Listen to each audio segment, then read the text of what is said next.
والصلاۃ والسلام علی رسول اللہ۔ ہمارے معاشرے میں پائی جانے والی برائیوں میں سے ایک برائی، ایک بہت بڑی بیماری وہ حسد ہے۔ کہتے ہیں کہ آسمان میں اللہ تعالیٰ کی جو سب سے پہلی نافرمانی ہوئی اس کی وجہ یہ حسد تھا۔ اللہ تعالیٰ نے آدم علیہ السلام کو سجدہ کرنے کے لیے کہا ابلیس کو، تو ابلیس نے سجدہ کرنے سے انکار کر دیا۔ اس کی وجہ کیا تھی؟ حسد۔ زمین پر سب سے پہلی نافرمانی ہوئی حسد کی وجہ سے۔ آدم علیہ السلام کے دو بیٹوں میں سے، جس کا نام حابیل اور قابیل ذکر کیا جاتا ہے، ایک بیٹے نے دوسرے بیٹے کو قتل کر دیا۔ اس کی وجہ کیا تھی؟ حسد، کہ ایک کی قربانی قبول ہو گئی، دوسرے کی قربانی قبول نہیں ہوئی۔ جس کی نہیں قبول ہوئی اس نے دوسرے کو قتل کر دیا حسد کی وجہ سے۔ یوسف علیہ السلام کے بھائیوں نے ان کے ساتھ جو ظلم کیا، ان کو کنویں میں پھینک کر، اس کی وجہ کیا تھی؟ حسد تھا کہ ہمارا باپ جو ہے وہ یوسف سے زیادہ محبت کرتا ہے، ہم سے کیوں نہیں کرتا۔ یہودیوں نے باوجود اس کے کہ وہ رسول اللہ صلی اللہ علیہ وسلم کو نبی برحق جانتے تھے، آپ علیہ السلام پر ایمان لانے سے انہوں نے انکار کر دیا۔ اس کی وجہ کیا تھی؟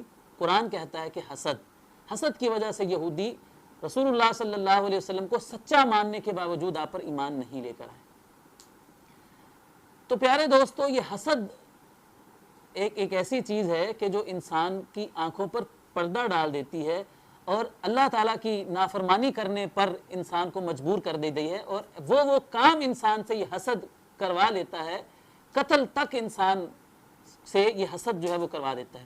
اسی لیے اللہ تعالیٰ نے ہمیں تعلیم دی ہے، اللہ تعالیٰ نے جو ہمیں سورہ فلق کی شکل میں جو تعوذ سکھایا ہے، اللہ تعالیٰ کی پناہ میں آنے والی یہ صورت ہے، یہ بھی اور سورہ ناس بھی، ان کو معوذتین کہا جاتا ہے، ان میں خاص طور پر یہ سکھایا ہے وَمِن شَرِّ حَاسِدٍ إِذَا حَسَد، کہ اللہ میں حسد کرنے والے سے تیری پناہ میں آتا ہوں جب وہ حسد کرے۔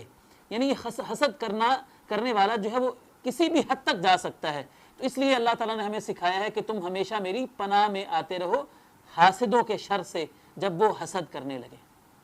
یہ حسد ہوتا کیا ہے؟ حسد کا مطلب یہ ہوتا ہے کہ کسی دوسرے کے پاس کوئی نعمت دیکھ کر اس سے اس نعمت کے چھن جانے کی خواہش کرنا، یہ تمنا کرنا کہ یہ اس کے پاس یہ نعمت کیوں ہے، اس کے پاس یہ نہیں ہونی چاہیے، یہ چیز اس سے چھن جانی چاہیے، اس کو کہتے ہیں حسد۔ یاد رکھیے کہ حسد کرنے والا اگر صرف دل کی حد تک حسد کرے تو جس کے ساتھ حسد ہو رہا ہے اس کو تو کوئی نقصان نہیں پہنچتا۔ اگر وہ کوئی آگے قدم اٹھاتا ہے، لڑائی جھگڑے کا، غیبت کرتا ہے، چغلیاں کرتا ہے، کسی کو نقصان پہنچاتا ہے، وہ تو بعد کی بات ہے، لیکن اگر صرف خواہش کی حد تک حسد کوئی کرتا ہے تو جس کے ساتھ حسد کیا جا رہا ہے اس کو کوئی نقصان نہیں پہنچتا ہے۔ کوئی شخص میرے سے حسد کرتا ہے تو میری ذات پر کوئی فرق نہیں پڑتا ہے، نقصان اس کو خود ہو رہا ہے۔ اسی لیے کہتے ہیں جلنے والے کا منہ کالا، جلنے والا جل جل کر خود اپنا سکون برباد کر لیتا ہے۔ جس کے ساتھ وہ حسد کر رہا ہے اس کو تو کوئی فرق نہیں پڑتا، اپنا سکون، اپنا چین وہ برباد کر لیتا ہے، ہر وقت کڑتا رہتا ہے، جلتا رہتا ہے اور اپنی آخرت کو بھی برباد کر لیتا ہے۔ حسد اتنا بڑا گناہ ہے کہ نبی کریم صلی اللہ علیہ وسلم نے فرمایا لا یجتمعان فی قلب عبد الایمان والحسد، کسی انسان کے دل میں ایمان اور حسد کبھی اکٹھے نہیں ہو سکتے۔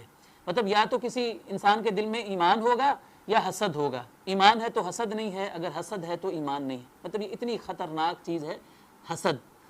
اس کی وجہ یہ ہے کہ جو حسد کرنے والا شخص ہوتا ہے نا، اس کا اعتراض اس پر نہیں ہے جس کے ساتھ وہ حسد کر رہا ہے، بلکہ اس کا اعتراض اللہ تعالیٰ کی ذات پر ہے جس نے اس بندے کو وہ نعمتیں عطا کی ہیں۔ جس کے ساتھ یہ حسد کر رہا ہے کہ اس کے پاس یہ فلاں نعمت کیوں ہے، اس کے پاس نہیں ہونی چاہیے، یہ جل رہا ہے، تو یہ اعتراض اس پر نہیں کر رہا، یہ اعتراض اللہ تعالیٰ کی ذات پر کر رہا ہے، کیونکہ اللہ تعالیٰ نے اس کو وہ نعمت عطا کر رکھی ہے۔ تو اس لیے پیارے دوستو، ہمیں خود بھی حسد سے بچنا ہے، حسد ایک بیماری ہے، اگر ہم کسی سے حسد کریں گے اپنی آخرت بھی برباد کریں گے اور دنیا کا چین بھی برباد کریں گے۔ اور اگر آپ کو ایسا لگتا ہے کہ کوئی آپ سے حسد کر رہا ہے تو آپ سورہ فلق کا جو ہے نا وہ وظیفہ اور ورد جاری رکھیں تاکہ اللہ تعالیٰ آپ کو حاسد کے شر سے بچا سکے۔